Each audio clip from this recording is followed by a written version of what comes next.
Hi, and welcome to our fifth installment of the JEA CSR refreshers for dealing with difficult customers. As you know, I'm John Redden.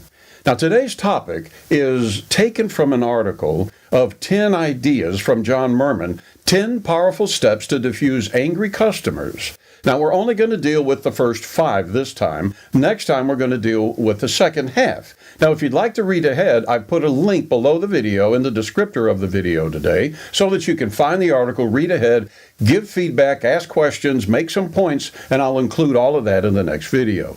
All right, let's get started with our discussion today. Number 1 idea that is a powerful step for diffusing anger: assume that the customer has a right to be angry. Now, that means validate. Remember, we talked about validation when we talked about communication. We talked about understanding without having to agree. Understand their emotions, understand what experience they're going through, and understand what expectations they have, because they have high expectations of you as a problem solver. All right, so validate, understand, reserve any need to agree. You don't have to get into any kind of disagreement on the front end. You're gathering information, as we talked about a few times ago. Second point, listen to the emotion without emotion. Now, this means don't personalize. Don't think they're attacking you personally. They are letting their emotions out. They finally found somebody who'll listen to them. And as we talked before, some of the people that call, you're the only person in their life that listens to them in any kind of a rational, professional manner. Number 3, be patient. Be patient hearing their expressions of anger, of sorrow, their own, in a sense, their own real grief for what's going on. Some of them are quite distressed. That would be a high level of anxiety. That means they're very irrational by that time. So be patient, listen again, soak it in, bring it in. And many of you mentioned you take notes and jot notes, so I think that's a great idea. Number 4, speak softly. We've talked about this. I think several of you mentioned in our discussion that when you can hear somebody yelling and you talk quietly, sometimes when you're in a setting where you're at a desk and there's a police officer in the corner, you might say, or that you might bring the police officer over, or say, I could bring the police officer over, or the police officer is right behind you to give you support right now, and you say it in a calm tone. And then they look around. All of a sudden, they have the boundaries. They have the parameters. They calm down. They sit down, and you work through the problem. And as you know, the same thing can happen on the phone. You don't have the police right there, but then they're not right in your midst. But that nice, calm, steady, I'm listening to you, I'm with you tone really reassures them, because they don't come in expecting it. Remember, you're listening to expectations. They're not going to think that's going to happen. They feel betrayed, so they see the world as a place of betrayal.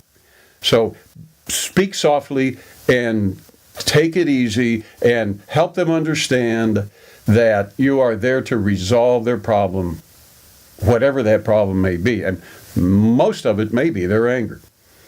Number 5, reiterate. Make sure that you are addressing the technical, administrative, and emotional aspects of this customer's concerns. Now, you know what's technical. You know what's administrative. Many of you said sometimes the difficult people are the ones who are very well off and feel very entitled to get anything that they want and they demand.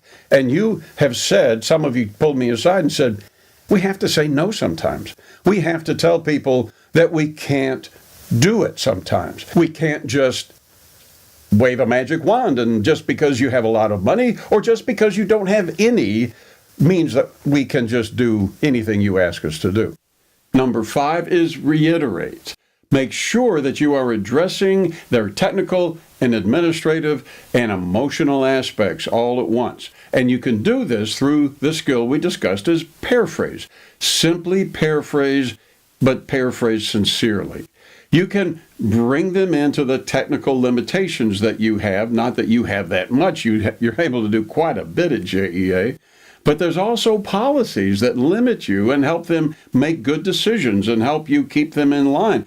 But as you paraphrase, you can help them understand that you understand. And by doing that, you build trust. And by building trust, you can correct them and they'll be okay with that, much more attuned to what you're saying. Especially if you reiterate or paraphrase or convince them you understand that emotionally they may be upset, they may be frustrated, but you're there with them. And that can really help diffuse what's going on with the angry caller.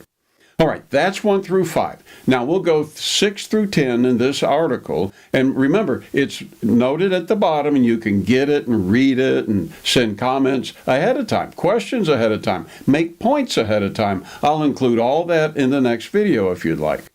So, give it a thumbs up if it was helpful. Subscribe so you can be alerted as soon as the video is published next time.